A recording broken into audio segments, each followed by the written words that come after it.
on today's episode of the Cryptoverse. As you can see, today is a bit of a different format. I'm shooting the Cryptoverse this week as best I can from Acapulco, Mexico, which is where I'm attending the Anarchapulco conference, which is the thing that Jeff Berwick hosts every year and has done for the last 4 or 5 years, I believe.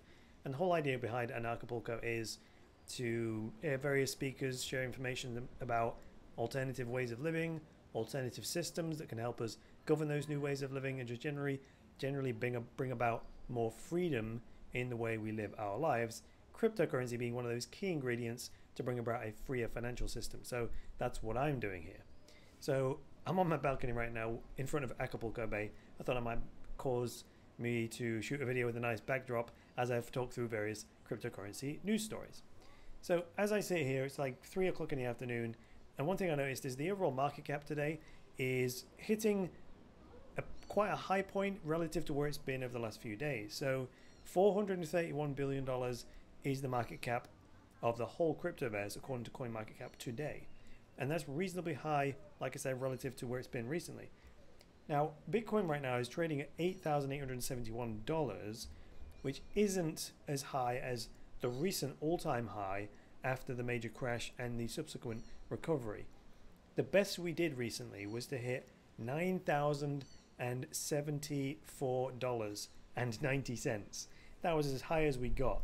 So we're still a couple of $100 below that, but we're making another attempt to break the all-time high, having crashed all the way down to 6,000 on it was the 6th of February, which is still only 6 days ago. Less than a week ago, we hit bottom, and now I've started to move back up again and somewhat consolidate since then. So recovery is still holding, looking pretty good around that $8,000, $9,000 mark. So now that's enough of the market roundup. Let's talk about some actual news stories, shall we? Okay, one interesting news story I found today was on this site called TrustNodes. It's trustnodes.com. They published this 2 days ago. And the article basically says Coinbase launches a PayPal-like button for cryptocurrencies at checkout. So I know for a fact personally that Coinbase already provide services for merchants to allow them to accept Bitcoin payments at online checkouts. I know this because when I first started selling Cryptoversity courses in exchange for Bitcoin, I used Coinbase's merchant tools for that, right? So I know this is already a thing. The difference here is that it's evolving to a much more user-friendly model. So if you look at this article, link will be in the video description as always. In the checkout, when it goes how do you want to pay, there'll be a row that says credit card, and it'll have all the MasterCard logos and all that kind of stuff. Below that will be PayPal, which is generally how it's set up, right? But now there'll be a third one, which will be Coinbase Commerce, and that will make it as easy to pay with crypto as it is for PayPal or credit cards. Now, bear in mind right now, Coinbase only support 4 of the major cryptocurrencies, including Bitcoin, Bitcoin Cash, Litecoin, and Ethereum. So they're 4 highly capitalized coins that people will be able to pay with. And take a look at the screenshots because they're doing a real good job of this. In my opinion, it's far superior to the experience that I had as a merchant trying to accept payments in Bitcoin using Coinbase's merchant tools. I personally ended up leaving Coinbase and using coinpayments.net instead because they provided much wider range of cryptocurrencies that I could receive payment in, and the system was much more flexible, way more feature rich, and I just found the whole thing so much better than what Coinbase was able to offer. So perhaps this is Coinbase edging up their competitive edge somewhat in the merchant payment space, so we'll see what happens as they roll this thing out. Now this next news story is for all the OGs out there. So do you remember Synereo? Way back, it used to be one of the hardcore top 10 coins. There's a lot of hype about it being an incentive system for content creators, right? Way back in the day, it was always there in the top 10, and then it sort of slipped out and not had a lot from it since.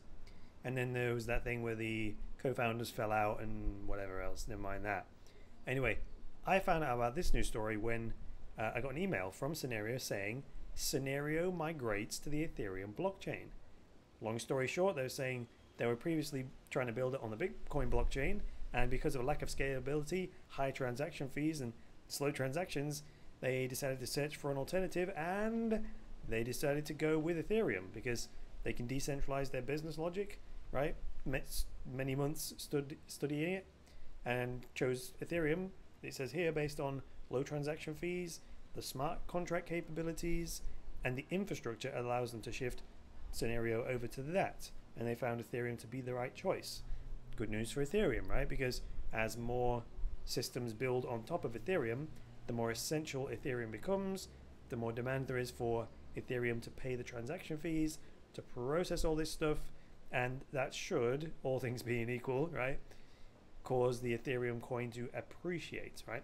Because all these apps are going to be burning Ethereum in order to run those particular apps. So nice to see Synereo jump back on the scene into the news with their announcement that they're moving their technology over to Ethereum. So I'll link you to, while this is an email, they do provide a web-based version of this newsletter. So I'll link to it in the show notes so you can have a read for yourself.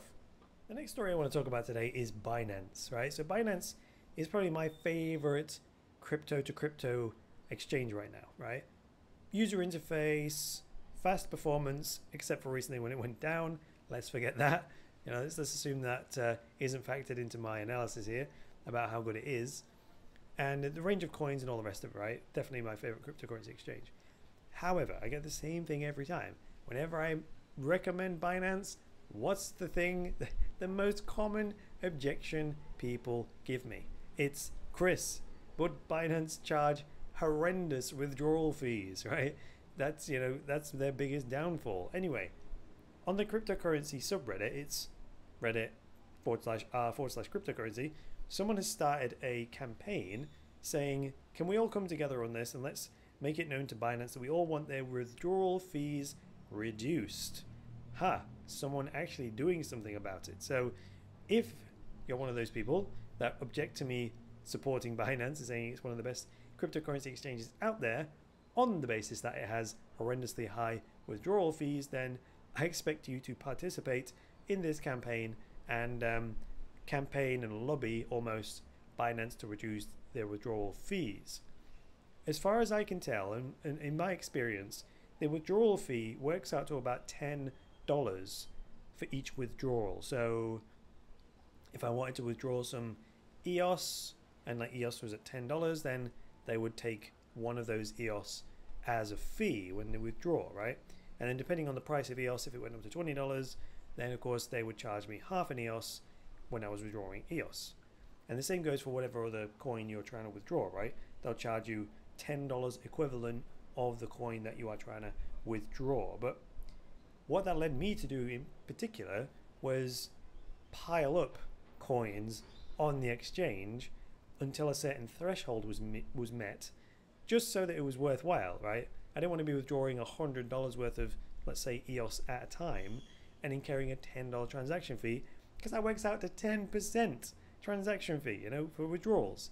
I mean, 0.1% trading fee, fine, but then to sting you for $10, right? That just hurts. So yeah, I agree with that objection that Binance have horrendous withdrawal fees, and given the volume, they're making an absolute fortune. So if that bugs you as much as it bugs me, click on this link in the video description and get involved in this campaign. Let's see if we can get Binance to reduce their withdrawal fees. And speaking of EOS, guess what my final story for today is? Bitfinex have launched a blog post on their Medium blog entitled Announcing EOSfinex. Bitfinex to build high-performance decentralized exchange on the EOS.io platform. Do you remember, it wasn't that long ago when Bitfinex announced Bitfinex, which was their project developing a decentralized exchange on Ethereum, right? It wasn't that long ago when that was announced, and that was big news, and we were all happy about it and so on. Well, shock horror, EOSfinex, a decentralized exchange built on EOS technology. This is huge, in my opinion, because there's a couple of things. One, it's going to outperform Bitfinex, right? on the basis of higher transaction throughput and the fact that the fees will be, well, on-chain fees will be zero. EOSfinex might choose to charge a fee, but they won't have to pay network fees. They'll just have to hold EOS tokens and have sufficient bandwidth. The other thing that we need to look out for here is BitShares, because BitShares is built on a prior version of the graphene blockchain technology that Dan Larimer developed, which has evolved into Steem and now evolved into EOS. So big question, which I don't really have an answer to, is why didn't Bitfinex get involved in building a decentralized exchange using BitShares, right? Because BitShares was designed to be a decentralized exchange. It has the transaction throughput, many thousands of transactions a second. It wipes the floor with Ethereum, and it would wipe the floor with Bitfinex as well. But BitShares still has transaction fees. So when you want to place a trade and so on, in that regard, it wouldn't be any better than Bitfinex, right? Because Ethereum transactions attract a fee as well. That was the whole thing with the Steem project. The Steem project was designed to take the graphene blockchain technology and see if you could still do BitShares speeds but without transaction fees, and that was successful by building a social network. So now EOS is providing a platform where anyone can build these kinds of high throughput, smart contract platforms and apps with zero transaction fees. And EOSfinex from Bitfinex is the next one. So those are my two major observations there. Bitfinex, big competitor for it, and also what's going to happen to BitShares as a result of this, because the EOS technology is so superior, higher throughput, free transactions, that BitShares is going to struggle to compete. BitShares has the first mover advantage and the adoption and so on, but Bitfinex are the incumbent in terms of centralized exchanges. So that could be, that could take BitShares by surprise and somewhat blindside them if that community isn't prepared. So definitely interesting times ahead, and we'll see how that develops.